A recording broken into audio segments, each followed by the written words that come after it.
আসসালামু আলাইকুম। সকলকে আমন্ত্রণ আনন্দ টিভি রাতের সংবাদে। আপনাদের সঙ্গে আছে আমি সুমাইয়া আজাদ। মানিকগঞ্জের সিংগাইরে র্যাবের অভিযানে অর্ধ কোটি টাকার হেরোইন সহ 2 মাদক ব্যবসায়ীকে গ্রেফতার করেছে র্যাব 10। রবিবার সকালে র্যাব 10-এর একটি আভিযানিক দল মানিকগঞ্জের সিংগাইরের খাসিরচর 3 রাস্তার মোড় এলাকায় অভিযান পরিচালনা করে। এ সময় 515 গ্রাম হেরোইন, একটি মোটরসাইকেল, 3টি মোবাইল ও নগদ 2825 টাকা সহ আনোয়ার ও লিটন নামের 2 মাদক ব্যবসায়ীকে আটক করে। আবারও দেশের খবর। মহামারী করোনা ভাইরাস মোকাবেলায় জনসচেতনতা বৃদ্ধির লক্ষ্যে কুমিল্লার 14 থানা পুলিশের উদ্যোগে পালিত হয় বিশেষ মহড়া কার্যক্রম। রোববার দুপুরে ঢাকা চট্টগ্রাম মহাসড়কের গুরুত্বপূর্ণ স্থানগুলোতে 14 সার্কেলের সহকারী পুলিশ সুপার জাহিদুল ইসলামের নেতৃত্বে এই মহড়া কার্যক্রম অনুষ্ঠিত হয়। এ সময় 14 থানার ভারপ্রাপ্ত কর্মকর্তা শুভ রঞ্জন চাকমা এবং তদন্ত কর্মকর্তা ত্রিনাথ সাহা সহ পদস্থ কর্মকর্তাগণ উপস্থিত ছিলেন। দিনাজপুরের ফুলবাড়ীতে লকডাউনের তৃতীয় দিন রোববার সকাল থেকে উপজেলার বিভিন্ন স্থানে কঠোর অবস্থানে রয়েছে আইনশৃঙ্খলা রক্ষাকারী বাহিনী। স্বাস্থ্যবিধি নিশ্চিতে অভিযান পরিচালনা করে উপজেলা প্রশাসনের ভ্রাম্যমাণ আদালত। এ সময় বিধিনিষেধ অমান্য করায় দোকান মালিক ও বিভিন্ন জনকে ৯,১০০ টাকা অর্থদণ্ড প্রদান করা হয়। ভ্রাম্যমাণ আদালত পরিচালনা করেন উপজেলা নির্বাহী কর্মকর্তা রিয়াজউদ্দিন। গেল ২৪ ঘণ্টায় ময়মনসিংহ মেডিকেল কলেজ হাসপাতালে করোনা ও করোনা উপসর্গ নিয়ে মৃত্যু হল ১৭ জনের। এর মধ্যে ময়মনসিংহে ৯, শেরপুরে ৩, নেত্রকোনার ২, গাজীপুরে ২ এবং জামালপুরের ১ জন। রোববার সকালে জেলা civil surgeon doctor Nazrul Islam এই তথ্য নিশ্চিত করেন। সরকার ঘোষিত কঠোর লকডাউন বাস্তবায়নে টাঙ্গাইলের বিভিন্ন স্থানে তৎপর থাকে জেলার আইনশৃঙ্খলা বাহিনী। রোববার দুপুরে স্বাস্থ্যবিধি নিশ্চিতে শহরের বিভিন্ন স্থানে অভিযান পরিচালনা করে জেলা প্রশাসনের ভ্রাম্যমাণ আদালত। এ সময় বিধি নিষেধ অমান্য করায় দোকান মালিক ও বিভিন্ন ব্যক্তিকে ৭,৫০০ টাকা অর্থদণ্ড প্রদান করা হয়। রোববার বেলা ১১টায় পটুয়াখালীর গলাচিপার চরকাজল ইউনিয়নের আলামিন নামের এক যুবককে হত্যার ঘটনায় জড়িতদের গ্রেফতারের দাবিতে সংবাদ সম্মেলন করে নিহতের বাবা অনিল সর্দার।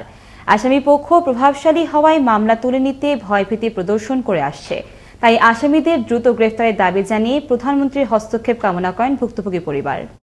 নাটোরের গুরুদাসপুরের ধানুরা ভিটাপাড়া গ্রামে বিদ্যুৎ পৃষ্ঠে মৃত্যু হল মামা ও ভাগ্নের।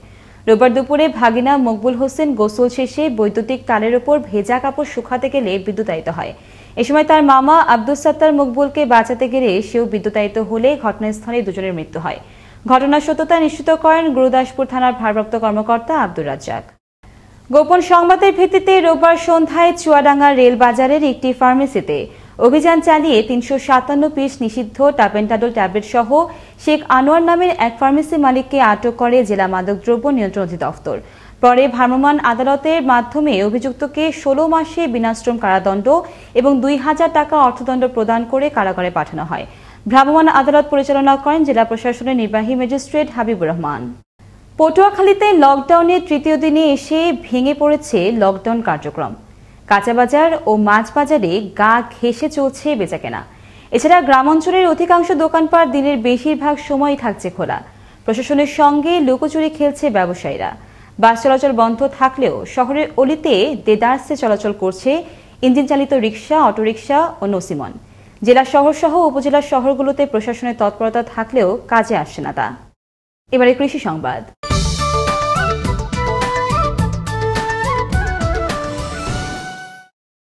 ফরিদপুরে পাট পরিচর্যায় ব্যস্ত সময় পার করছেন পাট চাষিরা। বাজারে হঠাৎ পাটের দাম কমে যাওয়ায় হতাশ পাট উৎপাদনকারীরা। তবে কৃষি বিভাগ বলছে বিদেশে পাট রপ্তানি শুরু হলে আবারও স্বাভাবিক হবে মূল্য। ফরিদপুর থেকে এস.এম. মনিরুজ্জামানের পাঠানো তথ্য ভিডিওচিত্রে থাকছে বিস্তারিত।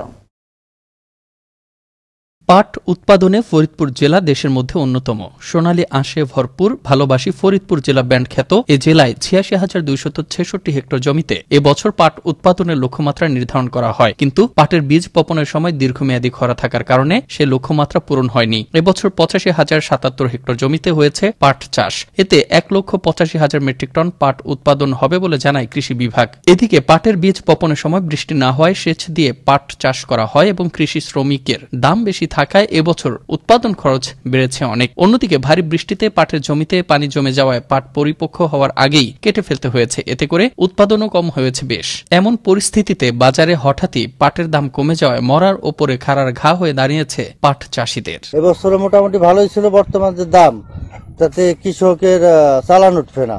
এবার তো লোকসান, এবার খরচ বেশি। এবার কিসের দাম হলো 600, পাটের দাম 2200-2500। করোনার কারণে বিদেশে পাট রপ্তানি বন্ধ থাকায় পাটের বাজার মূল্য কমেছে কিছুটা। বিদেশে পাট রপ্তানি শুরু হলে পাটের দাম আবারও পাবে বৃদ্ধি। গত বছরের তুলনায় এই বছরে পাটের দাম কম, তো আমরা আশা করছি বাজারে পর্যাপ্ত পরিমাণে ক্রেতা আসলে এই পাটের দাম আমরা সাধারণভাবে যেরকম আশা করি, আমাদের কৃষকরা যেমন আশা করেন, আমরা সেই বাজার পাব। সরকার দেশের অর্থকরী ফসল পাটের সঠিক দাম নির্ধারণ করে পাট চাষিদের মুখে ফোটাবেন হাসি, এমনটাই প্রত্যাশা পাট চাষি এবং দেশবাসীর। মুস্তফা কামাল তোহা, আনন্দ টিভি, ন্যাশনাল ডেস্ক। আনন্দ টিভির সর্বশেষ সংবাদ এবং বিনোদন সবার আগে দেখতে ভিজিট করুন www.facebook.com/anandotv পেজে। ধন্যবাদ সকলকে, শুভরাত্রি।